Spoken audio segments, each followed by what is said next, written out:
KTSM 9 News, proudly serving those who serve. Sponsored by GECU.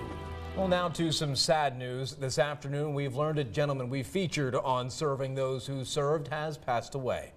Local veteran Seip gave back to the community by helping soldiers and their families. He served for 36 years and most recently worked at an Army hospital. Our photojournalist Edith Montero shares his story once more. I'm a Army veteran. I did 36 years, 18 and some change was enlisted, and then I did another 18 and some change as an officer.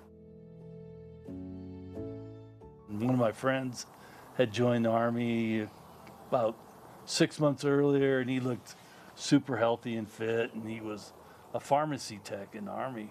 So I was like, well, if that guy can do it, I can do it too. Medicine was fascinating for me, so that's what kept me going.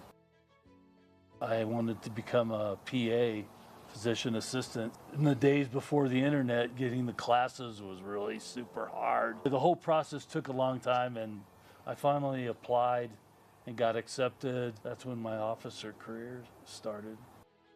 I deployed 5 times to combat, 4 in Iraq and 1 in Afghanistan. You know, 9/11, soldiers were going to war in Iraq and Afghanistan. But my job as a PA was support troops in combat. The second time I went over in 2005, I worked in our detention facilities over there. We were viewed as intruders and they wanted us out, and it was very difficult. My third time over there, I deployed from Fort Bliss here in 2006. One of the worst mass casualties in that whole war occurred in my unit's sector. Al-Qaeda blew up 2 villages on the border of Syria and Iraq. The next deployment was different. It was easy, kind of just border security. Still dangerous, but not as dangerous. And then my final tour in Afghanistan was a whole different country and different situation, but not quite as dangerous as Iraq was in its worst moments.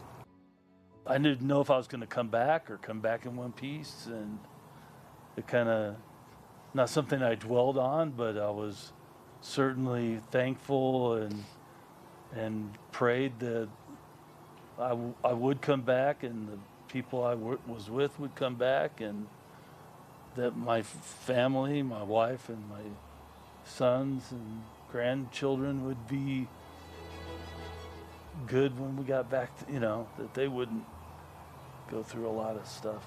It was different, you appreciate life. Life is good. I was able to retire from the military.